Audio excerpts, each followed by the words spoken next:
Comment réagir face aux épreuves? Allah Azza wa Jal nous dit dans le Coran: est-ce que les gens pensent qu'on les laissera dire nous croyons sans les éprouver? Certes, nous avons éprouvé ceux qui ont vécu avant eux. Allah connaît ceux qui disent la vérité et ceux qui mentent. Une chose est sûre, toute personne a été éprouvée, est éprouvée ou sera éprouvée, musulmane ou non musulmane.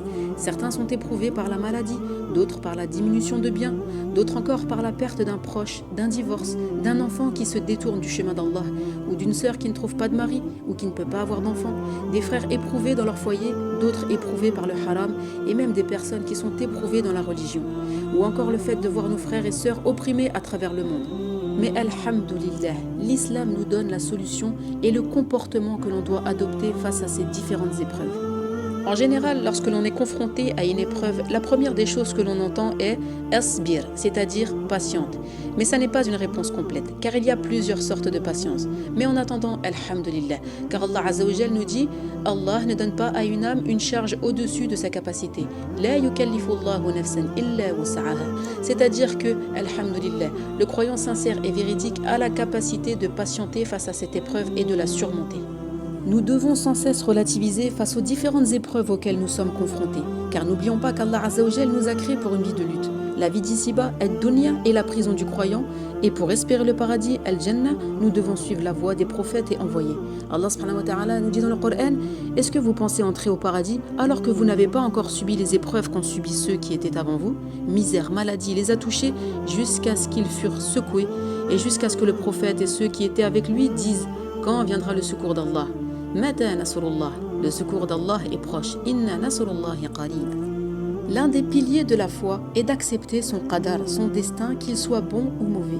Et le fait d'être éprouvé permet de distinguer les véridiques des menteurs. Walhamdulillah. Les épreuves sont donc un grand bienfait, car cela nous permet de nous remettre en question face à nos négligences. C'est une sorte d'avertissement et un rappel pour ne pas s'accrocher excessivement à cette vie d'ici-bas, car au final, nous ne sommes que de passage. Les épreuves sont une purification pour tout musulman, walhamdulillah. Le prophète alayhi salatu wassalam a dit: les hommes sont éprouvés en fonction de l'ampleur de leur foi. Celui qui a une foi ferme aura des épreuves dures, et celui qui aura une foi faible aura des petites épreuves. Il a également dit: chaque fois qu'une épine pique un croyant, Allah lui prescrit un bienfait et le décharge d'une faute. Alhamdulillah. La belle patience que l'on appelle Sabrul Jamil est le fait de ne pas se plaindre et de patienter en étant satisfait de cette épreuve, en espérant par là la récompense d'Allah Azza wa Jal. Et c'est le degré le plus haut de la patience, comme le fait de remercier Allah pour ses épreuves. Cette patience est réservée aux personnes vertueuses, car elle est le fait de patienter avec satisfaction, ar-rida, et remerciement, al-shukr. Et celui qui a atteint ce degré de patience n'est autre que notre prophète Mohammed alayhi salatu wassalam, qui a dit: toute personne qui est touchée par un malheur, qu'il dise Alhamdulillahi ala kulli hal, louange à Allah dans toutes les situations. C'est une petite phrase lourde en sens et en conséquence, et il nous a montré que l'on doit être reconnaissant et remercier Allah dans toutes les circonstances. N'oublions pas qu'Allah Azza wa Jal est avec ceux qui patientent, Inna Allaha ma'as sabirin, ou encore qu'Allah récompense pleinement les endurants sans compter, bi ghayri hisab, walhamdulillah, cela fait partie de la grande miséricorde d'Allah subhanahu wa ta'ala.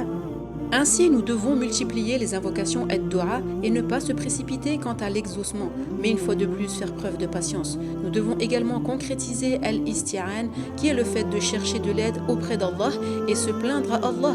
Il nous faut chercher secours auprès d'Allah et non auprès des gens, car ils ne sont qu'une cause.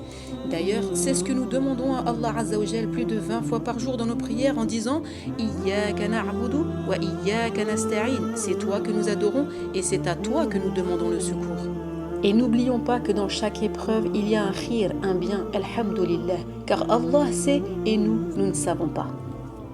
Et si tu souhaites apprendre ta religion en t'amusant, viens vite faire un tour sur notre site kidislam.fr. Tu y trouveras du contenu pédagogique à travers des supports ludiques de qualité. Et nos supports gratuits téléchargeables sont toujours disponibles, alors viens vite!